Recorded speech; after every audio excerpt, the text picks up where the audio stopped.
Boot Show. First sneezing monkey stream since Luis Elizondo nuked his own credibility with that chandelier photo.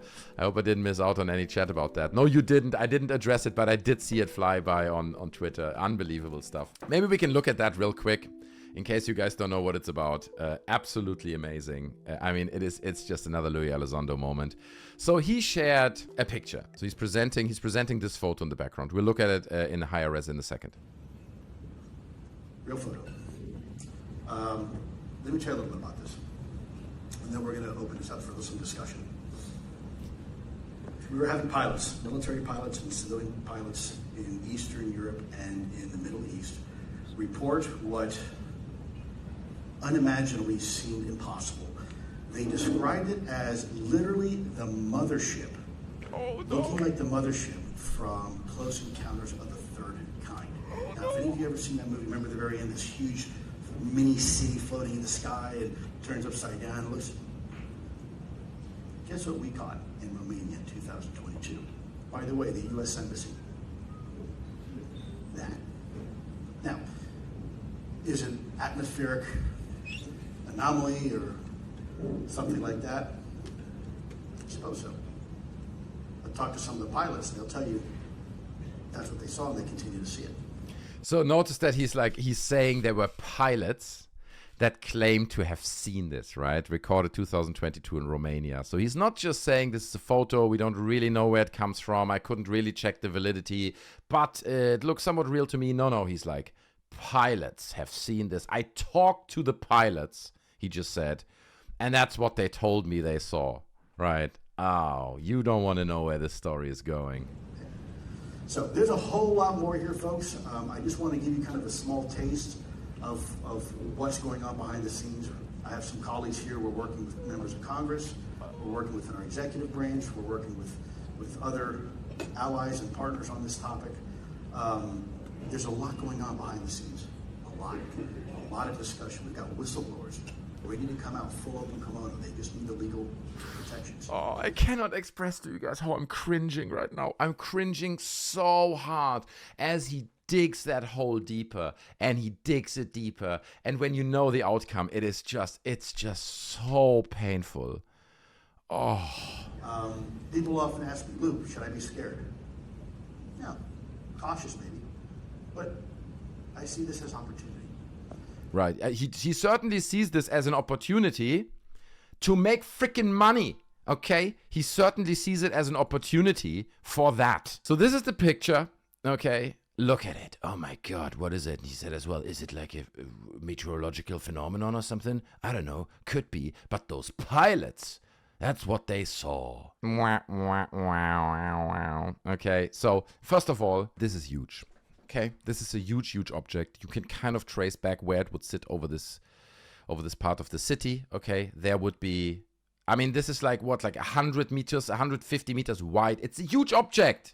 Even it is a meteorological phenomenon. There would be more pictures than this one stupid freaking picture. So anyone looking at this and saying, oh, it's got to be real, Romania 2022, sit back down. Your critical thinking skills have rotten to the core. You are not capable of reflecting critical. It's a daylight thing.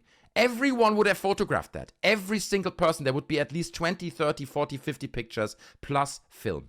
Okay? This is the only picture that we have here and that Luis Elizondo presented. So, Mick West replied. Okay? And he said, nobody set up Elizondo or tried to discredit him. He was given a photo of a light fixture reflection that someone in the government thought was a mothership, and Elizondo didn't recognize that it was a light fixture.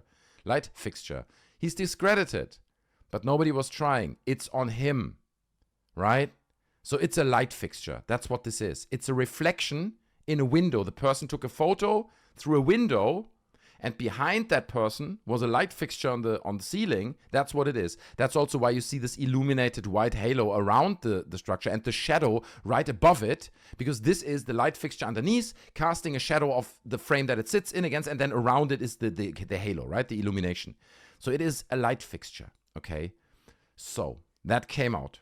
Everyone was like, yeah, bro, that's not good. Including people like Mick West, right? Who, by the way, said that he's been blocked by Luis Elizondo on Twitter. He's like, what? You're investigating truths and asking questions? Blocked.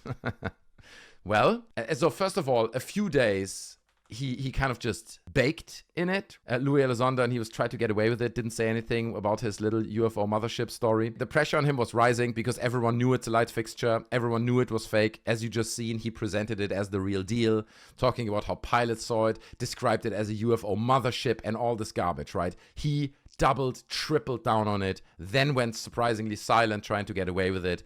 Well, then he came out with this. Luis Elizondo apologizes for presenting fake UFO mothership, an image at a private event. The mysterious mothership was in fact a chandelier reflected in a window, okay?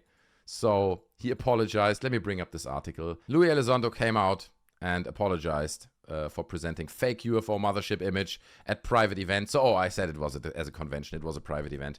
In a recent and unexpected twist, Luis Elizondo, the former head of the Pentagon's Advanced Aerospace Threat Identification Program, AATIP, found himself at the center of controversy after showcasing a photo he believed depicted a massive UFO mothership. However, within days of presenting it to an audience at a private event, Elizondo joined public apology, where it was revealed the image was actually fake. That's embarrassing. Elizondo has been a prominent advocate for transparency around the government-held UFO information, often criticizing officials handling and alleged cover-ups in the field. Right? But here's the point. This exact case shows you the problem with this whole UFO bullshit that's going on. They have no credibility because they don't validate what they are presenting.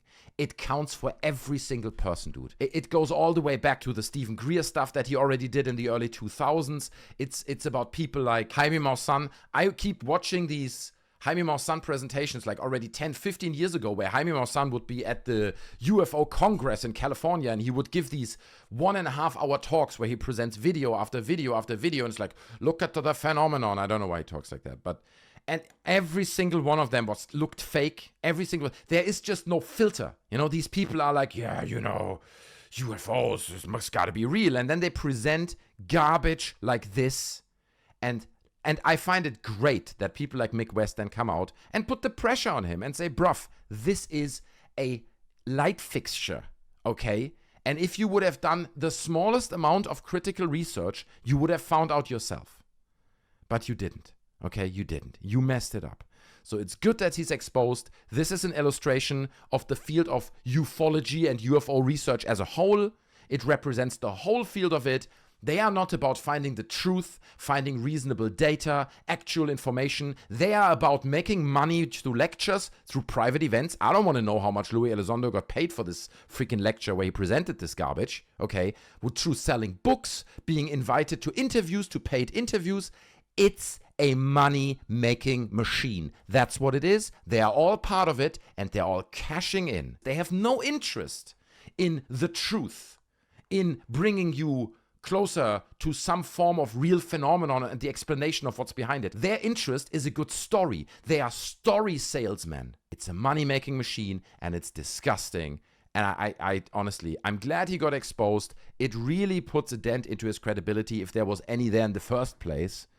But yeah, big props to Mick West for exposing this. So here is a tweet that is part of this thread as well. So someone says, Luis Elizondo, so my question is, was this friend giving you this information, or were they misinformed themselves?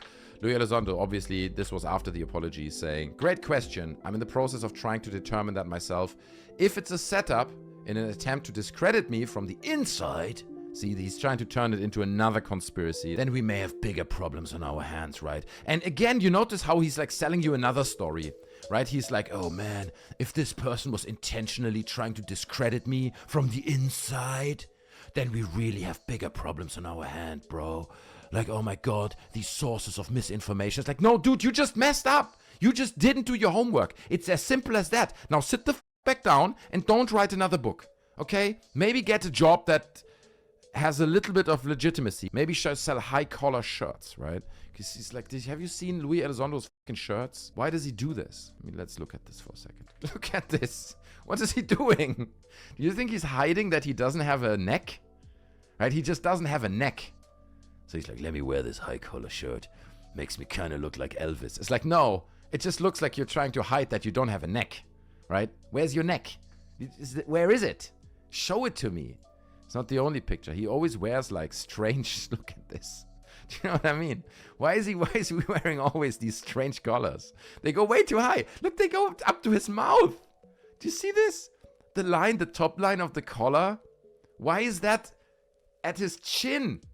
Just under his bottom lip. Why is he doing this?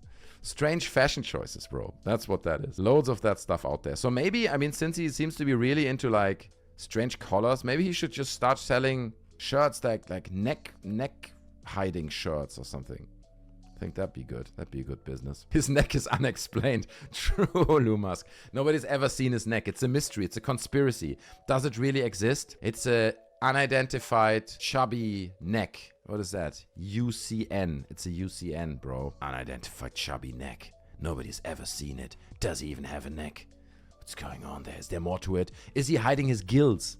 Is he a fish person? Do you know what I mean? Is he actually a fish person that's really a shapeshifter or something? Like that deep guy in The Boys. Something, I mean, he's not a shapeshifter, but he's a fish person. It could be something like that. It hides the zipper to his human suit. He's a lizard, says people see this.